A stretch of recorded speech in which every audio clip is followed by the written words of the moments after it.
History को समझने में प्रॉब्लम होती है। आओ पहले एंशिएंट हिस्ट्री के रोड मैप को समझते हैं।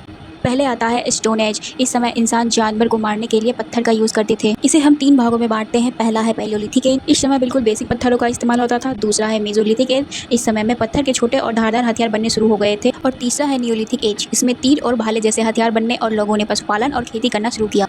स्टोन एज के बाद आता है चालकोलिथिक एज। इस समय इंसान ने तांबे की खोज की। इसके बाद आता है ब्रोंज एज यानी इंडस वैली सिविलाइजेशन।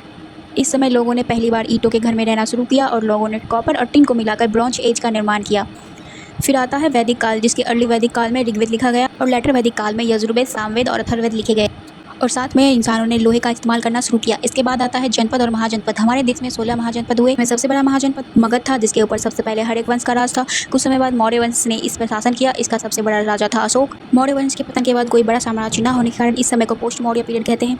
अगला बड़ा साम्राज्य है गुप्त साम्राज्य, जो कि 3rd सेंचुरी AD में बना था, जिसके संस्थापक श्रीगुप्त थे। गुप्त वंश के पतन के बाद कोई बड़ा साम्राज्य न होने के कारण इस समय को कहा जाता है पोस्ट गुप्ता एज, जिसके कुछ समय बाद एक बड़ा राजा बनता है जिसका नाम है हर्षवर्धन, जिसकी राजधानी थी कन्नौज। और हर्षवर्धन के मरने के बाद कन्नौज पर विजय पाने के लिए होता है 3 पार्टी स्ट्रगल गुर्जर पट्टियार और पाल वंश राजपूतों के बीच। और यहाँ से होता है शुरू मेडिवल हिस्ट्री, जिसके बारे में हम पढ़ेंगे नेक्स्ट वीडियो में। तो फॉलो करना ना भूले। Thank you.